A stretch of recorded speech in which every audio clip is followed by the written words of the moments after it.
আপনার নাম কি, কোন পদে, কিসের দায়িত্বে আছেন? আমার নাম সানারা আহমেদ, আমি আইসিডিএস এর জেলা সেক্রেটারি। আমরা আজকে ডিপিও সাহেবের কাছে ডেপুটেশন দিতে এসেছি। 10 দফা দাবির 11 দফা দাবির ভিত্তিতে। এবার আমাদের মূল দাবি হচ্ছে যে আমাদেরকে মোবাইল ফোন না দিয়ে ইকোআইসি এবং এফআরএস করিয়ে নিতে চাচ্ছে। আমরা ইকোআইসি করব না, এফআরএস করব না।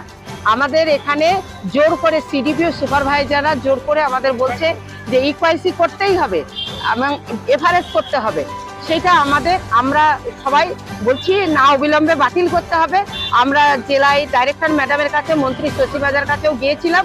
এ বিষয়ে আমরা বলেছি, ওনারাও বলছেন যে ভেবে দেখছি। ওনারাও বলেছেন যে দিল্লিতে আমরা একটা চিঠি করেছি, এই অসুবিধা কি অসুবিধা হতে পারে। তো এই বিষয়ে আজকে কি করছে? আজকে আমরা ডিপিও সাহেবকে ডেপুটেশন দেবো। এছাড়াও 10ই জুলাই হচ্ছে আমাদের দাবি দিবস।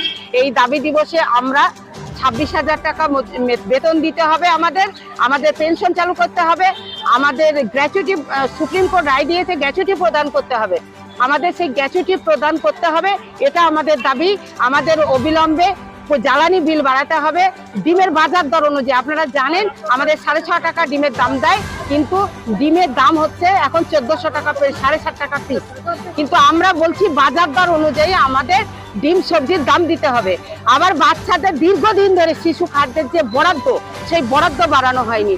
আমরা বলতে চাই যে আমাদের যে বরাদ্দ, সেই বরাদ্দটা বাড়াতে হবে।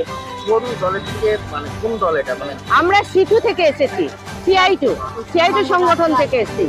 আমরা পশ্চিমবঙ্গ রাজ্য আইসিডিএস কর্মী সমিতি, নদিয়া জেলা কমিটি। আপনার নাম? আমার নাম সানারা আহমেদ। আমরা ফোন দিতে হবে, 15,000 টাকা আমাদের অ্যাকাউন্টে দিতে হবে। এটা আমাদের দাবি। ফোন না দিয়ে জোর করে কাজ করানো যাবে না, এটা আমাদের দাবি।